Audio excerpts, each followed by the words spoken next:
Olá, gente, tudo bem com vocês?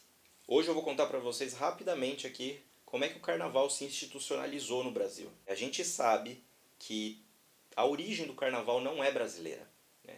Ela é uma confluência de uma série de culturas cristãs e não cristãs que foram trazidas pela colonização e que foram se configurando aqui no Brasil entre os séculos XVI e XVII, tendo como primeira prática carnavalesca o entrudo, que era uma brincadeira popular que subvertia as etiquetas, os códigos morais e atravessava praticamente todas as esferas sociais do Brasil.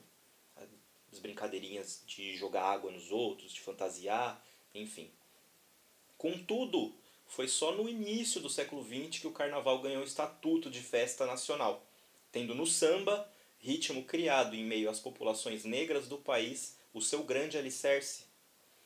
As sambistas e os sambistas lutaram muito ao longo das décadas de 1910 e 1920 contra o preconceito e a perseguição estatal.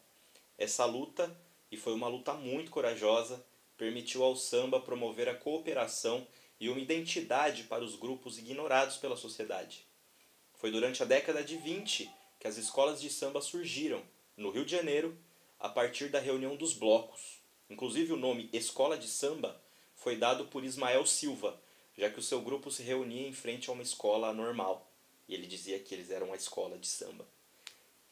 Com constante interesse e divulgação dos desfiles pela imprensa, a festa de carnaval começou a despertar interesse do poder público. Raquel Soyet defende que, ao tornar a manifestação máxima do carnaval carioca, a escola de samba marca o transbordamento da cultura popular no Rio de Janeiro. Através da escola de samba, os segmentos populares se afirmaram depois de muito tempo de segregação. Os populares resistiram e conseguiram, por meio de sua cultura, a legitimação de sua identidade, participando da vida pública da cidade pela primeira vez. Foi em 1930 que o primeiro concurso entre escolas foi realizado, com o patrocínio do jornal Mundo Esportivo. No ano seguinte, em 1933, ano de criação do Sambas Enredo, o desfile foi patrocinado pela Prefeitura do Distrito Federal, que era no Rio de Janeiro, e o prefeito Pedro Ernesto foi alçado como um dos patronos do samba. A década de 1930 foi marcada pela chamada Revolução de 30, ou melhor dizendo, o golpe, que, através da figura de Getúlio Vargas, instituiu o chamado Estado Novo. O Estado Novo foi construído com base em ideias de pensadoras e pensadores do chamado autoritarismo instrumental, herdeiro do positivismo, cujo maior expoente foi o Oliveira Viana. O autoritarismo instrumental foi amplamente recepcionado pela Escola Superior de Guerra, onde o Getúlio Vargas, mas também os generais da ditadura de 64, estudaram e se formaram. Segundo o autoritarismo instrumental, o Brasil não teria as forças psicossociais para realizar as transformações de modernização e integração a partir do trabalho e da indústria. É preciso que uma criação vertical de um modelo de cidadania seja instaurada. Ou seja, é o Estado quem criará a imagem do Brasil e de seus cidadãos. Como o Estado deve ser o responsável pela modernização, a sociedade deverá ser educada com o direcionamento ao mundo do trabalho.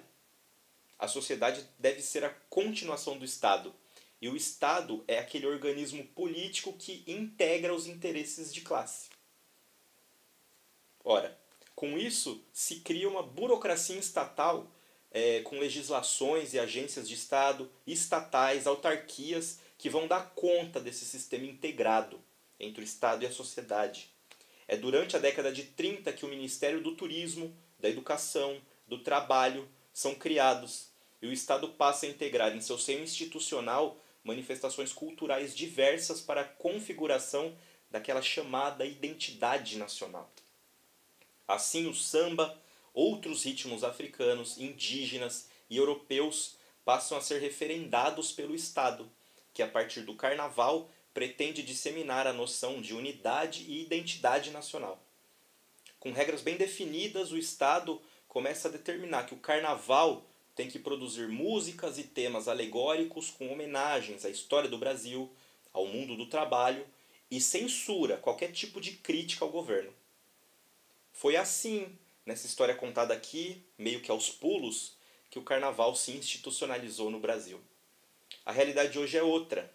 A crítica e a denúncia fazem parte de nossos sambas enredo, mas também o enaltecimento da nossa pluralidade e heterogeneidade enquanto povo e enquanto cultura.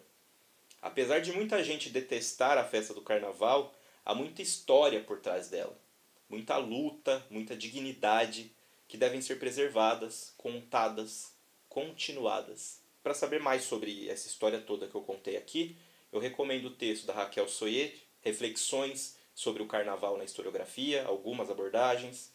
Tem o texto da Monique Algras, O Brasil do Samba Enredo, o famoso texto do Roberto da Mata, Carnavais, Malandros e Heróis, para uma sociologia do dilema brasileiro, e um texto do Luiz Guilherme Piva, chamado Ladrilhadores e Semeadores, a modernização brasileira no pensamento político, de Oliveira Viana, Sérgio Buarque de Holanda, Azevedo Amaral e Nestor Duarte.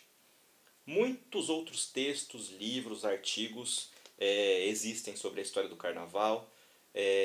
Vocês podem procurar. Nessa bibliografia que eu indiquei tem indicações de outras bibliografias. Mas uma coisa é certa. O carnaval, apesar de não ter construído aquela noção de identidade nacional, muito cara a certos governos autoritários da década de 30 e talvez até os de hoje, mas ele consegue construir uma forma, uma parte da nossa cultura que coloca na boca de pessoas que usualmente não são ouvidas o grito de seus problemas, a denúncia de suas situações. Isso é gritado para o mundo todo ouvir. Hoje em dia as escolas de samba, os sambas enredo, os carnavais de rua, outros que não aqueles dos sambódromos, eles são veículos de transmissão de culturas, de tradições, de pessoas que gritam suas histórias, seus problemas, suas vitórias, suas conquistas.